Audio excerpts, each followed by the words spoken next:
નમસ્કાર મિત્રો, કેમ છો બધા? આજે તારીખ છે 28 ફેબ્રુઆરી 2026 શનિવાર અને ફેબ્રુઆરી મહિનાનો છેલ્લો દિવસ અને હિન્દુ પંચાંગ મુજબ આજે દ્વાદશી એટલે કે ફાગણ સુદ 12 છે। ચાલો તો શરૂ કરીએ આજના મુખ્ય સમાચાર અને દેશ અને દુનિયાની તમામ મોટી મહત્વપૂર્ણ ખબરોથી તમને માહિતીગાર કરીએ। તો સૌપ્રથમ વાત કરીએ આજના દિવસે ખાસ ઓળખની। તો મિત્રો, આજે સમગ્ર દેશમાં રાષ્ટ્રીય વિજ્ઞાન દિવસ તરીકે ઉજવણી કરવામાં આવે છે। ભારતના મહાન વૈજ્ઞાનિક ડૉક્ટર સીવી રમન દ્વારા શોધાયેલા રમન અસરની સ્મૃતિમાં આ દિવસ મનાવવામાં આવે છે। હવે મિત્રો વાત કરીએ આજના મોટા ઇવેન્ટની। તો આજે 28 ફેબ્રુઆરીના રોજ રાજસ્થાનમાં મહારાણા પ્રતાપનો રાજ્યારોહણ દિવસ પણ ઉજવાશે। આ અંગે શાળામાં ખાસ કાર્યક્રમ યોજાશે માટે આદેશ પણ બહાર પાડવામાં આવ્યો છે। આજથી દેશભરમાં મહત્વપૂર્ણ આરોગ્ય અભિયાન શરૂઆત થવા જઈ રહી છે। કેન્દ્ર સરકાર દ્વારા HPV વેક્સિન અભિયાન શરૂ કરવામાં આવી રહ્યું છે। આ અભિયાનની શરૂઆત રાજસ્થાનના અજમેરથી કરવામાં આવશે, જ્યાંથી વડાપ્રધાન નરેન્દ્ર મોદી દેશભરમાં 14 વર્ષની દીકરીઓ માટે સિંગલ ડોઝ HPV વેક્સિનનું અભિયાનનું ઉદ્ઘાટન કરશે અને આ વેક્સિન સર્વાઇકલ કેન્સરની બચાવ માટે આપવામાં આવશે।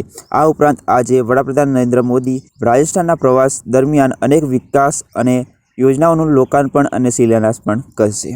તો મિત્રો, આગળ સમાચારમાં વધીએ તે પહેલાં ગુજરાત રાજ્યના દરેક ખેડૂત સમાચારો માટે પણ મહત્વની હેડલાઇન્સ જોઈ લે તો રાજ્યમાં ઘઉં અને ચણાની ખરીદીની તારીખો જાહેર। MSP પર ખરીદી શરૂ કરવામાં આવશે।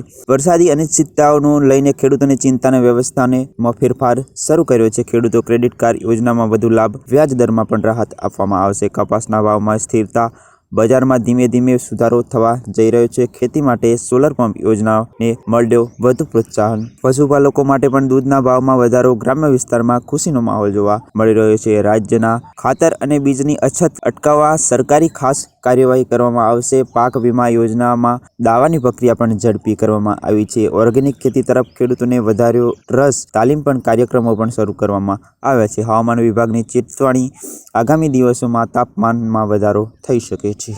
તો મિત્રો, આપણે વાત કરીએ મુખ્ય સમાચારની। તો ગુજરાતના મોટી ભેટ મળી છે। મિત્રો, આજનો દિવસ ગુજરાત માટે ઐતિહાસિક દિવસ બન્યો છે। વડાપ્રધાન નરેન્દ્ર મોદી આજે ગુજરાતના પ્રવાસે આવશે। વડાપ્રધાન નરેન્દ્ર મોદી અમદાવાદ નજીક સ્થિર માઇક્રો સેમિકન્ડક્ટર પ્લાન્ટનું ઉદ્ઘાટન પણ કરશે। 2550 કરોડના ખર્ચે બનેલો આ પ્લાન્ટ ભારતનો પહેલો સંપૂર્ણ તૈયારી સેમિકન્ડક્ટર યુનિટ થશે। આ પ્રોજેક્ટથી ટેકનોલોજી વિકાસ સાથે હજારો રોજગારોની તક પણ ઊભી થશે। રાજ્ય અને કેન્દ્રની મોટી જાહેરાતો। ઉત્તર પ્રદેશના સરકારી અને સંવિદા કર્મચારીઓ માટે ખુશખબર। મુખ્યમંત્રી યોગી આદિત્યનાથે જાહેરાત કરી છે કે હોળી પહેલા તમામ કર્મચારીઓના ખાતામાં પગાર જમા કરવામાં આવશે। 2, 3 અને 4 માર્ચે પણ રાજ્યમાં આમ 3 દિવસ રજાની જાહેરાત પણ કરવામાં આવી છે। છત્તીસગઢમાં પણ આજે ખેડૂતોને ₹100 કરોડની સહાય મળશે। મુખ્યમંત્રી વિષ્ણુદેવ સાય બિલાસપુરથી સીધી રકમ ખેડૂતોના ખાતામાં ટ્રાન્સફર પણ કરવામાં આવશે। આગળની વાત કરીએ તો કેનેડાના વડાપ્રધાન માર્ક કાર્ની 4 દિવસ ભારતમાં પ્રવાસે આવ્યા છે। ભારત કેનેડા વચ્ચે ટ્રેડ અને ઇન્વેસ્ટમેન્ટ પર ચર્ચા થશે। પાકિસ્તાન અને અફઘાનિસ્તાન વચ્ચે પણ તણાવ વધી રહ્યો છે। બંને દેશો તરફથી ભારે હુમલાના દાવા કરવામાં આવી રહ્યા છે। આગળની વાત કરીએ તો મિત્રો, AI ને લઈને એક ચોંકાવનારી રિપોર્ટ સામે આવી છે। રિપોર્ટ મુજબ IT સેક્ટરમાં 60 લાખ નોકરીઓ જોખમમાં છે। એન્ટ્રી લેવલ જોબ પર સૌથી વધારે અસર જોવા મળી રહી છે। ટ્વિટરના સંસ્થાપક જેક ડોર્સીની કંપનીમાં બ્લોકમાંથી લગભગ 4000 કર્મચારીઓની છટણી કરવામાં આવી છે, સીધી રીતે AIના કારણે। આ મિત્રો વાત કરીએ શેરબજાર અને અર્થવ્યવસ્થાની। તો દેશની GDP ગ્રોથ ત્રીજા ત્રિમાસિકના 7.8% રહી છે। સોના ચાંદીના ભાવમાં પણ જબરજસ્ત ઉછાળો આવ્યો છે। સોનું 1,62,000 પ્રતિ 10 ગ્રામ પર અને ચાંદી 2,80,000 પ્રતિ કિલો સુધી પહોંચી ગઈ છે। હવામાન અપડેટની વાત કરીએ તો મધ્યપ્રદેશ અને રાજસ્થાનમાં તાપમાન 35 થી 37 ડિગ્રી સુધી પહોંચ્યું છે। ઉત્તરાખંડના કેટલાક વિસ્તારોમાં તાપમાન -18 ડિગ્રી સુધી ઉતરી ગયું છે। પશ્ચિમ બંગાળ અને સિક્કિમમાં ગાજવીજ સાથે વરસાદની શક્યતા પણ જાહેર કરવામાં આવી છે।